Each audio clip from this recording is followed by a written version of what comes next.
লালমনিরহাটের হাতীবান্ধা উপজেলার টংভাঙ্গা ইউনিয়নের মিয়াজিপাড়া গ্রামে লাইলি বেগম নামে এক পীরের মুরিদ হয়েছেন সিরাজুল ইসলাম নামে এক ব্যক্তি।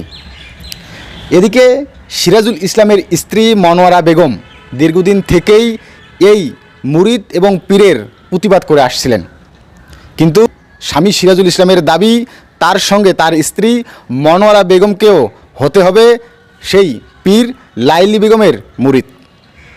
এতে অস্বীকৃতি জানায় স্ত্রী মনোয়ারা বেগম। শুধু তাই নয়, এই যে পীর এবং মুরিদের যে ঘটনা, এই ঘটনায় তিনি স্থানীয়দের কাছে বিচার চেয়েছিলেন। তার স্বামী সিরাজুল ইসলাম পীর লাইলি বেগমের কাছে প্রতিনিয়তই যেত। এই ঘটনায় তিনি স্থানীয়দের কাছে বিচার চাওয়ায় তার উপর বেধড়ক এবং পাশবিক নির্যাতন চালায় স্বামী সিরাজুল ইসলাম। দর্শক, শুধু তাই নয়, ভুক্তভোগী মনোয়ারা বেগমের দাবি দীর্ঘদিন থেকেই পীর লাইলি বেগমের কথা মতো চলছে মনোয়ারা বেগমের স্বামী সিরাজুল ইসলাম। এতে বিভিন্ন সময় প্রতিবাদ করতে গেলে মারধরের শিকার হন মনোয়ারা বেগম। শুধু তাই নয়, পীর লাইলি বেগমের কথা শুনেই স্ত্রী মনোয়ারা বেগমের উপর হামলা চালান স্বামী সিরাজুল ইসলাম। আসিয়ে মহিলারা বা কিবে নাগে দেয়, আসিয়ে ডাং মার অত্যাচার, এইভাবে সকাল না পায় বিকেল না পায় রাইতত, এইভাবে মারতে থাকে, এত কিছু করতে থাকে, সবসময় ইয়ে করতে থাকে। কোনো কথা মজা লাগে না। যদি কেজিলে গোসল করো, কি ভাত খান, কি মাছ বাড়ি যান, খালি ইয়ে উঠে, কোনো গুরুত্ব দেয় না বাড়ির কারো। লাইলির একটা দরবার আছে আমাদের বাড়ির সামনেই। ওই ভণ্ডপুরের ইয়েতে আমার বাবা মুড়িদ হয়েছে।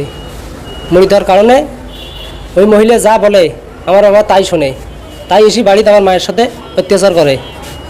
ও যা বলে তাই করে। আবার যখন যেটাই ইয়ে করুক না কেন, অন্য অন্য বিষয় নিয়ে তাও সে ইয়ে করে। আর ওই ভণ্ডপুরের মুড়িদ যদি আমার মা ওইখানে না যায়, আমার মা মারধর করে ওই ভণ্ডপুরের লাইলির বুদ্ধি নিয়ে।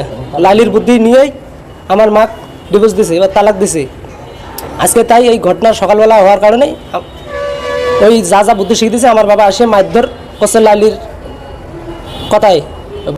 ভুক্তভোগী মনোয়ারা বেগম এবং স্থানীয়দের দাবি দীর্ঘদিন থেকেই লাইলি বেগম নামে এই পীর ওই এলাকায় নানা ধরনের অসামাজিক কার্যকলাপ করে আসছে। স্থানীয় সহ এই ভুক্তভোগীর দাবি যেন প্রশাসন অতি দ্রুত এই ভণ্ড পীর লাইলি বেগমের বিরুদ্ধে ব্যবস্থা নেয়। পরিমল চন্দ্র বসু।